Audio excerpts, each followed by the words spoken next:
Hello everyone, Oregon Moto John coming at you. We're going to work on balancing a wheel. This just happens to be off of a CRF 300L, but the procedure would be the same for any wheel at all.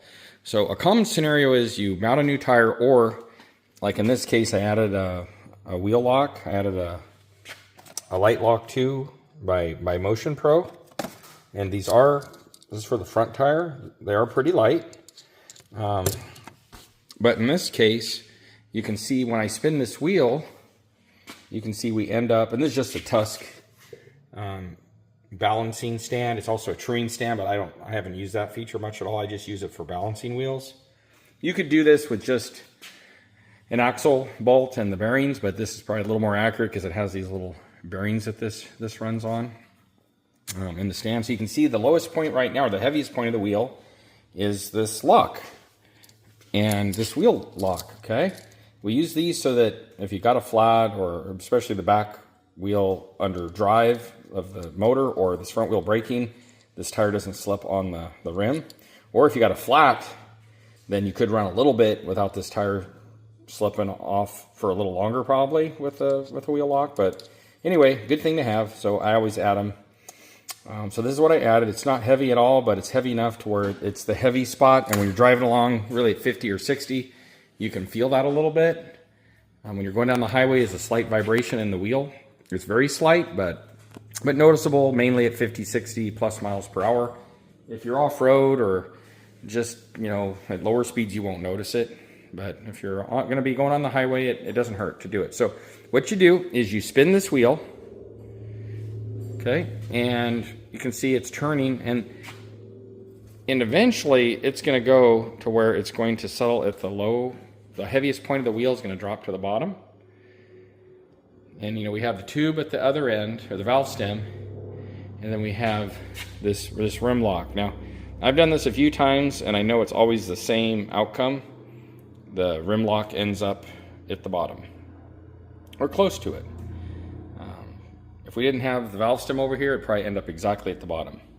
So what this means is I need to add some weight. If the bottom of the wheel, the heaviest point is roughly down here, I need to add some weight up here.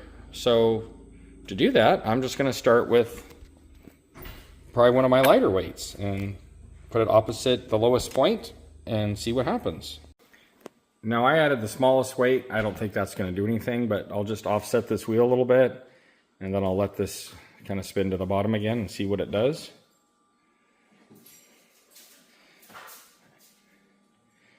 Okay, you can see that weight didn't make any difference. It's really literally that's settling to the same spot.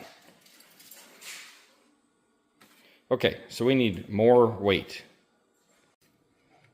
So I have a selection of weights. I removed the smallest one, and actually I went to a medium one.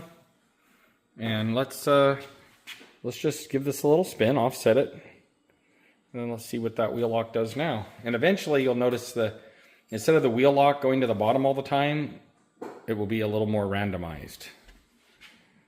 And it already seems like that's happening because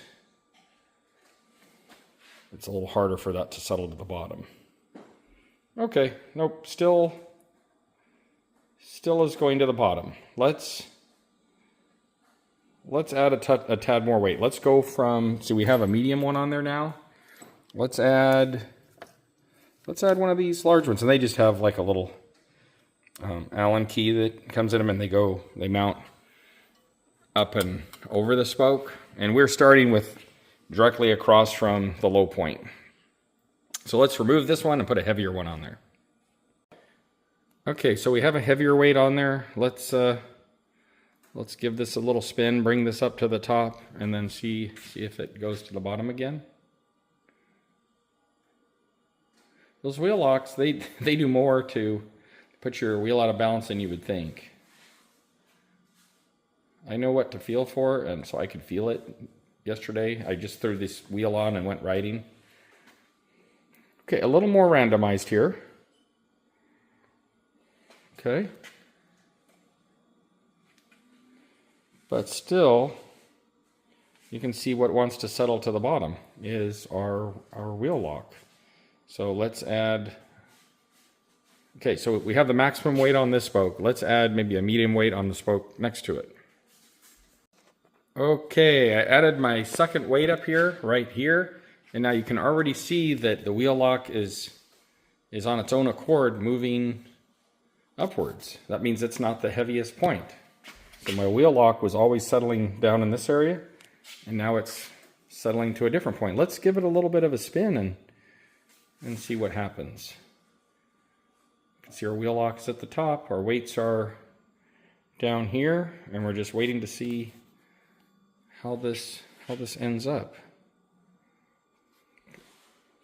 Okay, here comes our wheel lock. Is it going to settle at the bottom again, or is it going to keep going?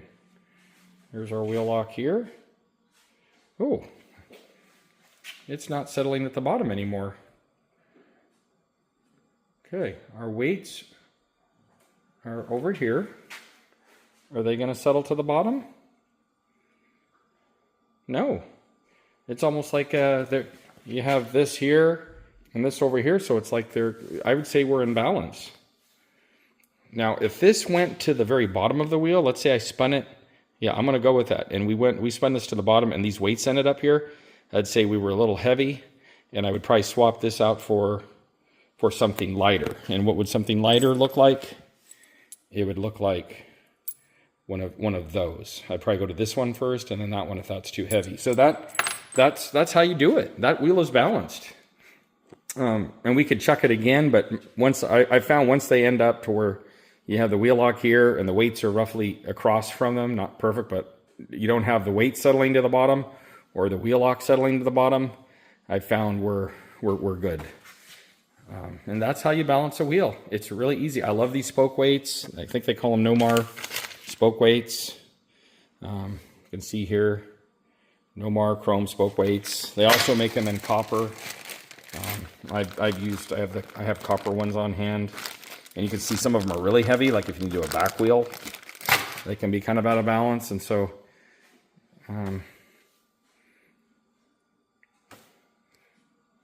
yeah, no, it looks good. The wheel lock is not wanting to settle into the bottom anymore. And what that'll do is when I'm riding, it won't have that little vibration anymore. Okay, when you get up to 50, 60 miles per hour.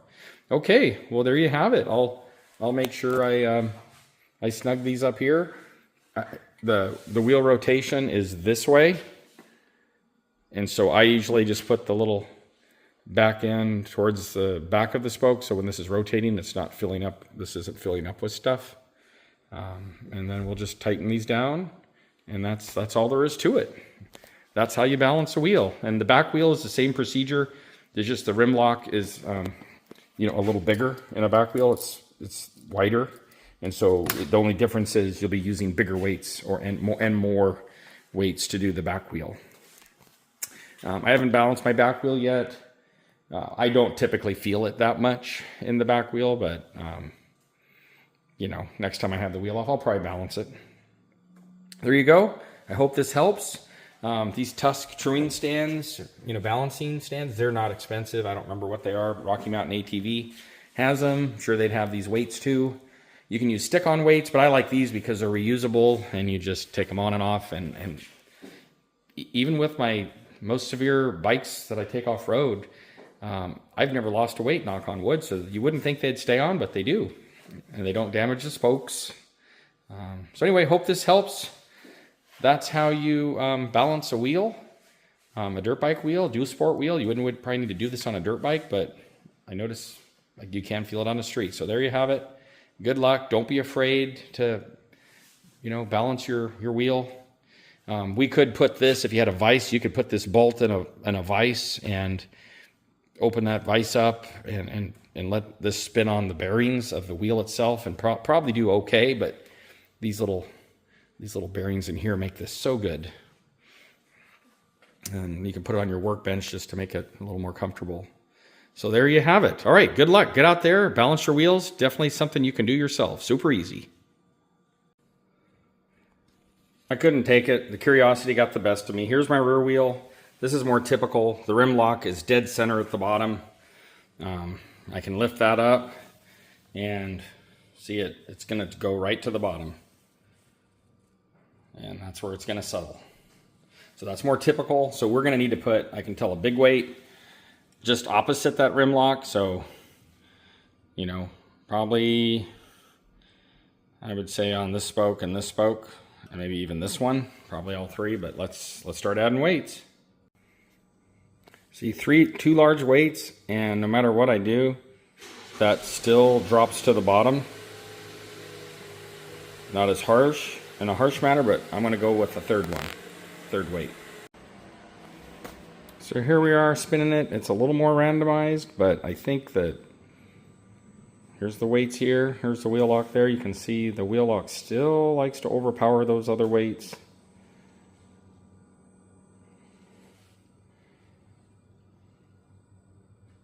Yep, it's still overpowering those weights. So I can take one of these off. I might put a bigger one right in the middle, a heavier one.